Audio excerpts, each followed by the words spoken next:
날마다 쏟아지는 수많은 이슈들을 대한민국 최강 변호사와 최고의 기자가 시원하게 들어드립니다. 오늘은 조대진 변호사, 시사저널 유지만 기자 나왔습니다. 어서 오십시오. 안녕하십니까. 어제 검찰 과거사위원회가 고 장자연 씨 사건에 대한 최종 조사 결과를 발표했었는데요. 오늘은 고 장자연 씨 사건에 대해서 전체적으로 한번 짚어보는 시간을 갖도록 하겠습니다. 우선 어제 검찰 과거사위원회의 조사 결과 내용 전해주시죠. 예, 어제 그 과거사위원회가 이제 한 1년 정도의 활동을 마무리하고 이제 장자연 씨 사건에 대한 최종 심의 결과를 발표를 했는데요. 이거는 이제 지난 13일 날 검찰 과거사 진상조사단이 조사 결과를 최종 보고하고 약 일주일간 이제 심의를 해서 발표한 내용입니다. 어제 과거사위원회는 일단 그 장자연 씨, 고 장자연 씨가 작성한 지금까지 알려져 있는 4장의 문건에 있는 내용은 대체적으로 사실에 부합한다라고 판단을 하면서도 이른바 그 가장 중요한 이슈 중에 하나인데 장자연 리스트에 대해서는 좀 진상규명이 불가능하다 이런 결과를 내렸고요. 그다음에 장자연 씨가 성폭행이나 성추행을 당했다는 부분에 있어서도 이제 공소시효 문제, 술접대 부분에 있어도 공소시효 문제에 대해서 재수사 권고를 하지 않기로 했습니다. 다만 이제 그 당시 수사 2009년 당시 수사 과정에 외압이 행사됐고 그다음에 수사가 전반적으로 부실했다는 부분은 인정을 하고 그리고 장 씨의 소속사 대표였던 김모 씨, 김종승 씨에 대한 그 재수사, 위증 혐의에 대한 재수사는 권고를 했습니다. 정리하자면 그 장자연 씨가 남긴 4장의 문건의 내용은 사실에 부합하지만 리스트는 존재하지 않고 그다음에 수사 외압과 수사 부실은 인정되지만 재수사를 권고할 수는 없고 그다음에 성추행 문제 역시 공소시효 문제 때문에 재수사를 권고할 수 없고 다만 소속사 대표의 위증 혐의에 대해서는 재수사를 권고한다. 이런 내용으로 정리가 되고요. 가장 또 관심을 모았던 부분의 하나인 이제 공소시효가 남아있는 걸로 좀 여겨졌던 특수강간 문제에 대해서는 특수강간 혹은 약물에 의한 성폭행이 일어났다고 결론을 지을 수 없다. 그러니까 사실상 결론을 내리지 못하고 재수사 권고를 이것도 역시 하지 않는 걸로 결론 지어졌습니다. 예. 결론은 위증 혐의 한 건에 대해서만 재수사 권고. 오랫동안 시간을 들여서 검찰 과거사위원회가 조사를 했습니다만은 별로 과거와 달라진 게 없었다. 결론은 그거네요. 예, 뭐 아쉽지만 그렇게 났습니다. 결국은 공소시효와 또 증거 문제. 예. 그런데 뭐 여러 가지 또 문제점이 있었습니다. 그 검찰 과거사위원회 내부 인원들끼리 갈등이 있었던 거 아니냐 뭐 이런 주장도 좀 제기가 됐었는데 자 과거로 조금 돌아가서요. 당시 수사로 누가 어떻게 처벌받고 정리됐는지 한번 이야기 좀 부탁드리겠습니다. 이 당시 사건이 2009년도 배우 장자연 씨가 스스로 목숨을 끊었었죠. 그 사건부터 이제 시작이 되는데요. 그 당시에 이제 되게 꽃보다 남자라는 그 드라마가 되게 인기였었는데 여기에 출연하던 배우였기 때문에 더 주목을 받았었습니다. 근데 그 당시에 이제 매니저에게 보냈던 자필 유서에서 본인이 룸사롱 접대에 동원됐다, 잠자리에 강요됐다, 뭐 이런 것 등의 내용이 보도가 됐고, 경찰 수사가 이에 따라 이제 진행이 됐습니다. 그랬다가 이제 기획사 대표였던 김모 씨가 징역 4월에 집행유예 1년을 선고를 받았는데 이거는 이제 성범죄에 관련된 그 기소는 안 된 거였고요. 그냥 폭행으로 처벌받은 거였습니다. 그리고 이제 또 다른 처벌받은 사람이 한 명이 더 있었는데 이제 장자연 씨의 매니저였던 유모 씨 징역 1년에 집행유예 2년으로 처벌을 받았는데 그 이유가 장자연 씨 편에 서서 기획사 대표의 명예를 훼손했다는 혐의로 처벌받은 겁니다. 예. 당시에도 성상납 강요는 기소되지 않았고 이번에도 접대했었다는 그 술접대 기록은 확인이 됐는데 성접대로 이어졌느냐 그건 모르겠다. 이거지 결론이. 자, 근데 어쨌든 이런 과거사 조사위원회 조사 결과에 대해서 대검 과거사 진상조사단 김명희 총괄팀장은 진상조사단이 과거사위원회에 올린 내용과 최종 결과 발표 내용이 너무 달라서 참담하다 이렇게 얘기했거든요. 아까 제가 이야기했던 내부 간의 갈등 아마 이걸 것 같은데 어떤 점이 달랐던 걸까요? 일단 과거사 진상조사단이 13일 날 과거사위원회에 최종 보고를 할 때 당시만 해도요. 일단 이른바 장자연 리스트라는 건 어느 정도 존재를 한다.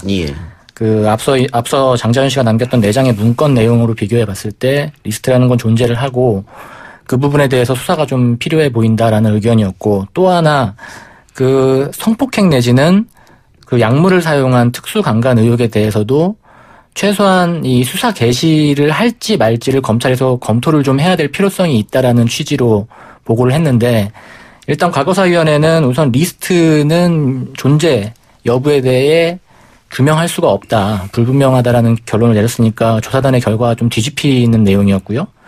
그리고 특수강간 의혹에 대해서는 조사단의 입장에서는 그 성폭행 관련해서 진술한 사람들이 복수의 진술자가 있기 때문에 예. 들여다볼 수 있다는 입장이었지만 조사위원회에서는 이들의 진술의 신빙성 내지는 진술이 좀 바뀌는 부분에서 신뢰할 수 없다는 좀 판단을 내리면서 이 부분을 수사 권고하지 않기로 하면서 좀 차이가 좀 많이 나게 됐습니다. 일부 검찰들이 장자연 사건 조사를 방해했다 이런 지적도 나왔는데. 네. 다른 방송에서도 이제 대놓고 진행자가 물어봤었습니다. 김영희 변호사한테. 검찰이, 이 사건에 관련돼서 방해한 이게 있느냐라고 물어봤더니 본인 경험으로는 분명히 있다라고 대답을 했고요. 그리고 검찰의 잘못을 살피는 조사 조직에 검사가 들어와 있는 것 자체가 잘못되었다라고 얘기도 하면서 검찰이 이 사건 그 실체를 파악하는데 좀 방해가 됐다라는 부분을 명확히 했습니다. 예. 아까 유 기자가 얘기해줬던 김종승 씨의 위증 혐의. 예. 이거는 이종걸 의원 명예훼손 재판 관련해서 재판 받으면서 위증했다는 거죠. 예, 그렇습니다. 당시 이제 조선일보 방사장을 알지 못한다 이런 취지의 법정 진술을 했는데 2009년에 장자연 씨가 이제 스스로 목숨을 끊었을 때 상황에 있었던 수사 과정을 들여다봤을 때 이 당시에 김종승 씨가 위증을 했을 혐의가 좀 있다라고 해서 그 부분에 대해서 재수사 권고를 하게 됐습니다. 알았을 것이다. 예, 알고 있었는데 몰랐다고 했을 것이다라는 거죠. 조현호 전 경찰청장이 증언을 하게 됐는데 조선일보의 외압 의혹 이것은 어떻게 결론 났습니까? 외압 의혹에 관련돼서는 외압은 행사를 했다는 그 사실에 대해서는 인정을 했는데요. 조선일보 관련해서 조현호 전 경찰청장이 경기지방청장 당시에 조선일보 사회부장이 찾아와서 이명박 정부가 우리 조선일보랑 한번 붙자는 겁니까? 라고 협박했다고 진술을 했거든요. 근데 이런 부분이 그 외압을 행사를 한 거는 맞지만 특수협박의 공소시효가 7년이 지난 것으로 결론이 나서 수사 공고에까지는 이르지 못한 것으로 이렇게 확인이 됐습니다. 예. 조선일보 사장 아들에게 술 접대한 것도 사실입니까? 예, 그것도 이제 사실에 맞다고 과거사위는 판단을 내렸습니다. 그리고 특히 이 부분 같은 경우에는 이제 방상훈 조선일보 사장 차남인 방정호 전 TV조선 대표와 장자연 씨, 그다음에 소속사 대표와 김종승 씨가 만났다고 판단을 했고요. 그리고 이게 과거사위원회가 술 접대 성격이 있다라고 판단을 했고 시기는 2008년 10월 28일 한 주점에서 있었던 일이다라고 결론을 내렸는데 당시에 이제 김종승 대표가 200만 원을 결제한 게 또 증거로 됐고요. 근데 이 부분은 이제 그 부실 수사하고도 좀 연결이 되는 게 이렇게 술 접대가 있다라고 이제 장자연 씨 문건에서도 드러났고 이렇게 과거사위가 특정을 했는데 이제 2009년에 검찰이 수사를 할 때 다른 인물인 것으로 이제 검찰이 지목을 하면서 수사를 제대로 하지 못했다라는 부분하고도 연결이 됩니다. 그때 제대로 수사를 하지 못했기 때문에 증거가 지금 남아있지 않게 된 거죠. 예. 그렇습니다. 그러니까 조선일보가 외압을 시도했다는 것은 조현호 전 경찰청장의 증언으로 입증이 됐고 조현호 전 경찰청장의 증언 말고라도 또 다른 관계자가 방 씨 일가 중 한 사람이 장자연 씨와 수차례 통화했다. 이런 증언도 했어요. 그런데 채택되지 않았기 때문에 지금 또 시간이 많이 흘렀기 때문에 이제 안 된 건데. 그리고 방 씨 일가 사람들과 술 접대를 한 것도 사실이고. 그럼에도 불구하고 조선일보는 몇몇 관련자들의 증언만 가지고 우리를 공격하고 있다. 하면서 명예훼손으로 뭐 고발하겠다 이런 얘기를 하고 있더라고요. 네, 그렇죠. 그 애초에 그 방 씨의 일가 조선일보에 관련된 일가에 관련된 조사들이 조금 부실 수사가 있었다는 그런 의혹이 좀 있습니다. 과거 조사에서도 이 부분을 좀 이렇게 염두에 뒀던 것 같은데요. 사실상 이게 직무유기에 가까울 정도로 통화 기록도 일부분만 발췌해서 검토를 하는 등의 얘기를 판단을 했고요. 그리고 어떤 그 당사자, 그러니까 방정호 사장 같은 경우에 있어서는 모임 당일하고 그 다음 날만 통화 기록을 확인하는 등의 좀 이상한 행태를 좀 보인 것도 좀 사실입니다. 예. 특수강간 관련 수사 자료는 2024년까지 보관하라. 이건 뭔 말입니까? 이제 이게 특수강간이 이번 재조사가 이루어지면서 가장 좀 관심을 좀 많이 모은 부분 중에 하나입니다. 이게 왜냐면은 특수강간이 성립이 된다면은 공소시효가 남아있기 때문에 가해자들을 처벌할 수 있지 않겠냐라는 기대감이 좀 높았기 때문인데요. 이건 약물이 사용됐거나 2인 이상의 폭행이 이루어졌다면, 성폭행이 이루어졌다면 특수강간이 성립하는데, 이게 24년까지 보존을 하라는 이유는 앞으로 이제 추가적으로 새로운 증거 내지는 관련자들의 진술이 나올 수 있는 부분이 있기 때문에 공소시효가 완료되는 2024년 6월 29일까지 그 기록과 조사단 조사 기록을 보존하기를 권고를 한 겁니다. 2009년에 사건이 일어났기 때문에 거기다가 15년을 더하면 2024년이죠. 예, 맞습니다. 혹시 그때 또 다른 증언자, 목격자 증거가 나올 수 있으니까 그때까지 보관하라. 알겠습니다. 어쨌든 재조사를 한 거죠. 했음에도 불구하고 이런 결론이 났기 때문에 또 다른 목격자나 새로운 증거가 나오지 않는 이상 이 사건을 이렇게 묻힐 가능성이 높아졌네요. 이게 참 안타까운 부분이긴 한데 이 부실수사 의혹이나 외압 의혹 같은 경우에는 그 과거사위원회도 외압이 있었고 수사가 부실했다는 결론을 내렸습니다만 공소시효 문제 때문에 재수사를 돌입하지 못한 부분이 있거든요. 새로운 의혹들에 대해서는 증언이나 진술이 부족하기 때문에 또 수사를 못 권고한 부분인데요. 앞으로 또 상황 변화가 또 있으면 좋을 것 같습니다. 예. 정강훈 한국기독교총연합회 회장이 설교 중에 선거운동 발언을 해서 파문이 일고 있는데 색깔론까지 들어왔고요. 사실은 이분은 뭐 설교 도중이나 다른 것 중에 여러 차례 설화로 좀 물을 빚었던 인물인데 이번에도 또 그렇네요. 어떤 이야기를 했습니까? 이번에 이제 그 설교 도중에 그 본인의 교회 설교 도중에 대한민국이 뭐 사느냐 해체되느냐의 결정적인 날이 내년 4월 15일이다. 뭐 총선이다. 나는 그것을 위해서 기도를 뭐 열심히 하고 있다. 여러분도 기도를 세게 하십시오. 뭐 4월 15일 총선에는 빨갱이 국회의원들을 다 쳐내버려야 된다. 뭐 이런 취지의 그 언급을 해서 되게 문제가 된 사건입니다. 예. 황교안 대표가 자신에게 장관직도 제의했었다. 이런 말 했습니까? 예, 같은 설교에서 자신이 이제 황교안 자유한국당 대표를 만나서 이야기를 나눴는데 황 대표가 자신에게 장관직 제의를 했지만 거절했다는 언급을 했고요. 그러니까 뭐 정확한 워딩은 장로님